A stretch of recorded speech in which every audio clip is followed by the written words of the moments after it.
হরে কৃষ্ণ। নমস্কার বন্ধুরা, রাধারানীর রান্নাঘরে আপনাদের সবাইকে স্বাগত। আমি আবারও চলে আসলাম একটি নতুন রেসিপি নিয়ে।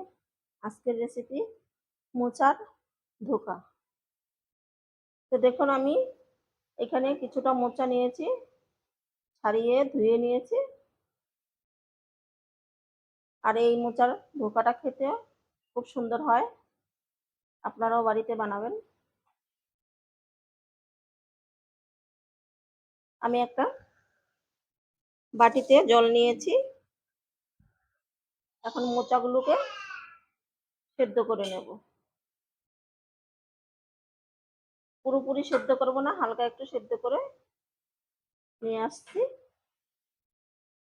মোচাটাকে আমি সেদ্ধ করে নিয়েছি। মোচাটা সেদ্ধ করে নিলে মিক্সি করতে খুব ভালো হয়, তাড়াতাড়ি মিক্সি হয়ে যায়।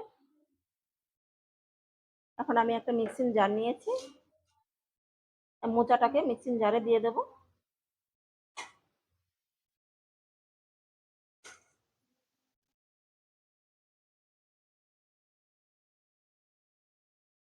আর এইখানে দেখুন, ছোলার ডাল ভিজিয়ে রেখেছিলাম 3 ঘন্টা আগে। এই মোচার মধ্যে আমি এই ডালটা দিয়ে দেব, দিয়ে একসঙ্গে মিক্সি করে নেব। ডাল আর মোচা এই দেখুন মিক্সি করে নিয়েছি।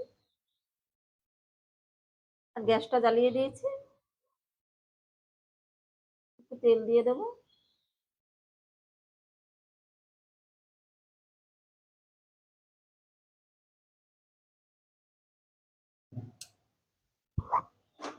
তেলটাকে হালকা গরম করে নিচ্ছি।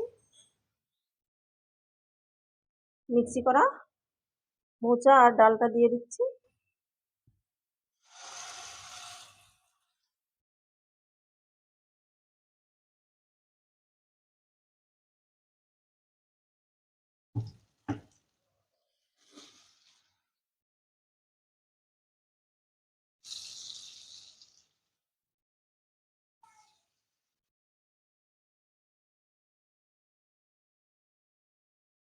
দিয়ে দেব লবণ,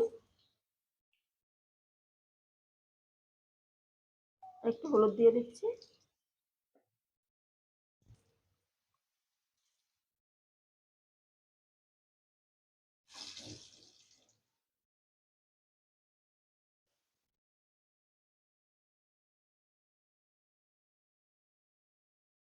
কিছুক্ষণ জাল দিয়ে একটু শুকনো শুকনো করে নেব।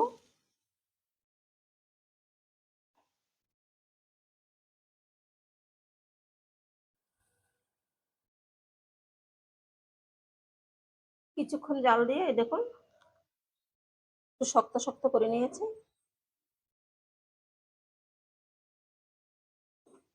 5-6 মিনিট জাল দিলেই দেখবেন এরকম একটা ডোয়ে পরিণত হয়ে যাবে। এখন আমি এটাকে নামিয়ে নিচ্ছি।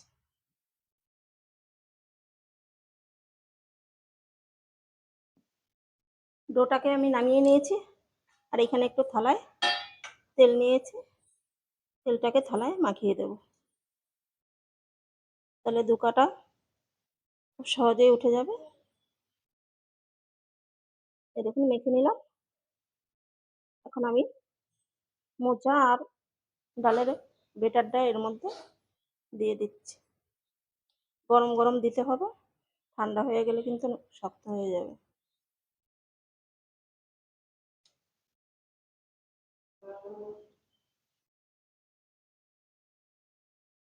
সবটুকু বেটার আমি দিয়ে দিলাম।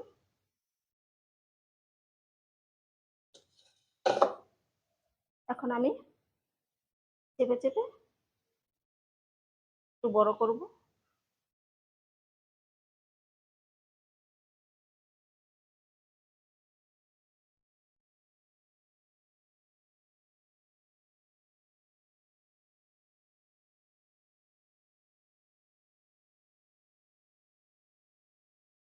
একটু সমান করে দিচ্ছি, দিয়ে এটাকে আমি ঠান্ডা হওয়া পর্যন্ত রেখে দেব।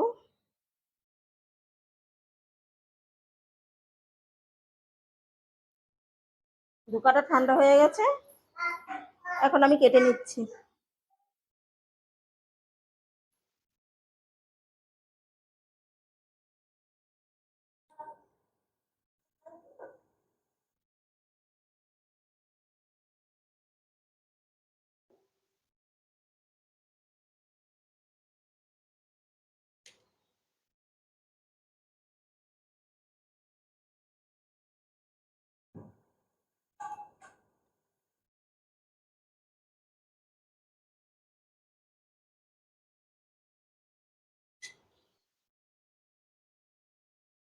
এই দেখুন,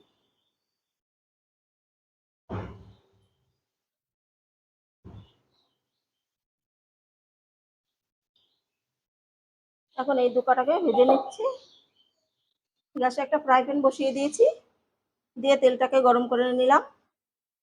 এখন আমি ধোকাগুলো ছাড়বো।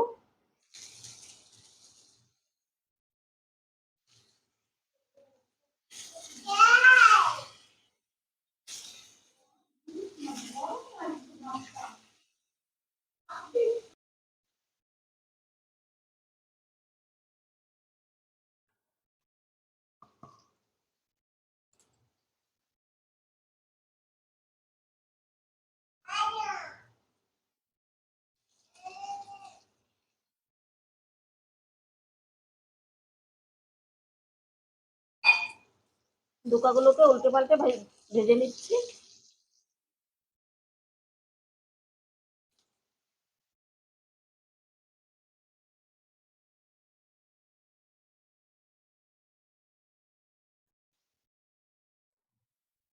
ধোকাগুলো আমি একটু কালার করে ভেজে নিলাম।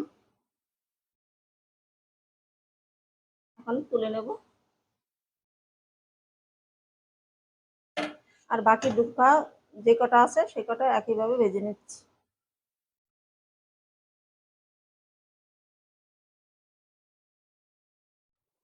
ধোকাগুলো ভাজা হয়ে গেছে।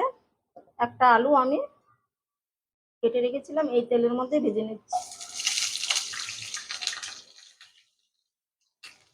আলুটা আপনারা মন চাইলে দেবেন, নইলে শুধুও করা যায়, শুধু ধোকার তরকারি। আমি একটা আলু দিলাম, আলুটা ভেজে তুলে নেব। আলুটাকে ভেজে তুলে নিয়েছি। এখন এই তেলের মধ্যেই আমি একটা তেজপাতা দিয়ে দিলাম, একটু জিরে দিয়ে দিলাম,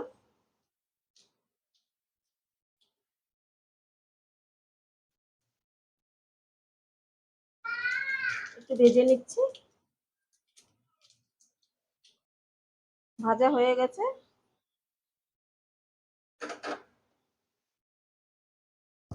এখানে আদা, জিরে আর কাঁচা লঙ্কা বাটা আছে, দিয়ে দিচ্ছি।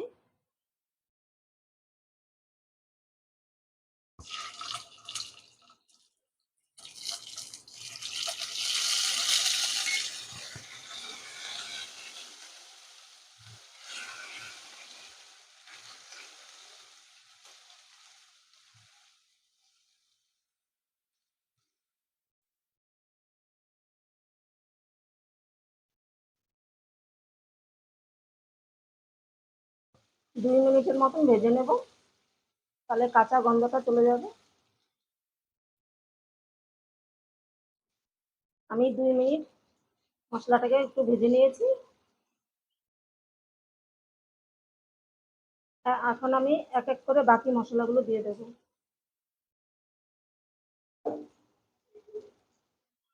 কারি পাতা, আমি 3টে কারি পাতার নিয়েছি। কারি পাতাটা দিলে ধোকা খেতে খুব সুন্দর হয়। আর আপনাদের কাছে যদি কারি পাতা না থাকে তাহলে কসুরি মেথি দিতে পারেন। দিয়ে দেব লবণ,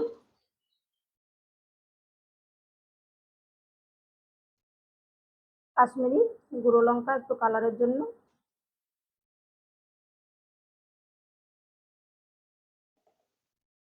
দিয়ে দেব হলুদ,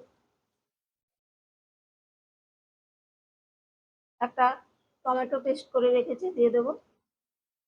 আমি সবগুলো মশলা একসঙ্গে কষিয়ে নেব।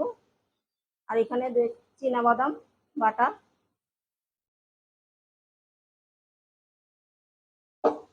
বাদামের বদলে আপনারা কাজু বাদামটাও দিতে পারেন। আমার কাছে আজকে কাজু বাদামটা ছিল না, তাই বাদামটা দিয়ে দিলাম। এখন মশলাগুলোকে আমি ভালো করে কষিয়ে নেব।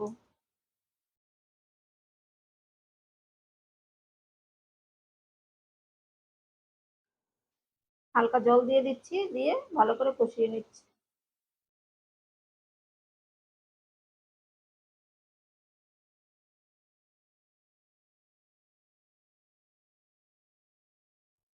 এই দেখুন মশলাটাকে আমি ভালো করে কষিয়ে নিলাম, তেল ছেড়ে দিয়েছে। এখন আমি ভেজে রাখা আলুগুলো দিয়ে দেবো।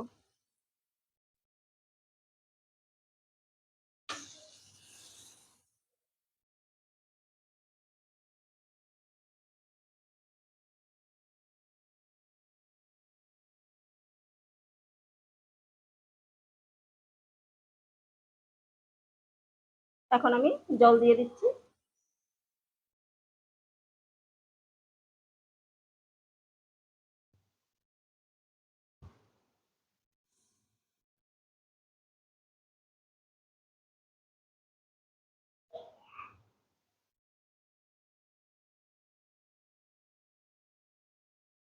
কিছুক্ষণ ফুটিয়ে আলুটাকে সেদ্ধ করে নিচ্ছি। কিছুক্ষণ জাল দিয়ে আলুটাকে সেদ্ধ করে নিয়েছি।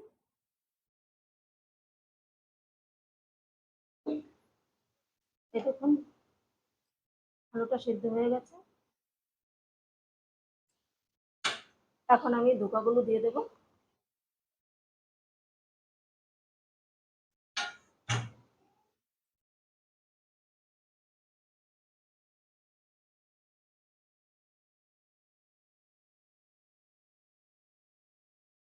ধোকাগুলো দিয়ে আমি আবারও 4-5 মিনিট রান্না করে নিচ্ছি।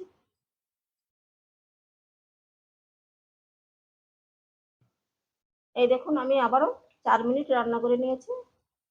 কতটা ঝোল টেনে গেছে। আর একটু ঝোল টানবে ঠান্ডা হলে। তা আমি এরকমই নামিয়ে ফেলবো।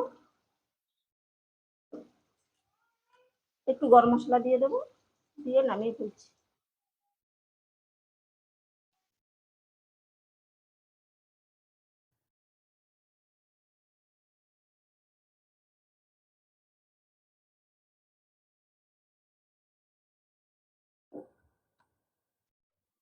এই দেখুন ধোকার তরকারিটা আমি নামিয়ে নিয়েছি। এখন একটা প্লেটে কিছুটা তুলে নেব।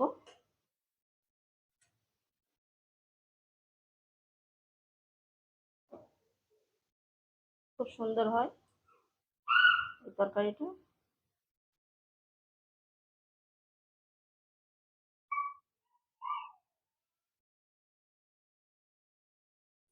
আজকে আমার এই ধোকার রেসিপিটা আপনাদের কেমন লাগলো কমেন্ট করে জানাবেন।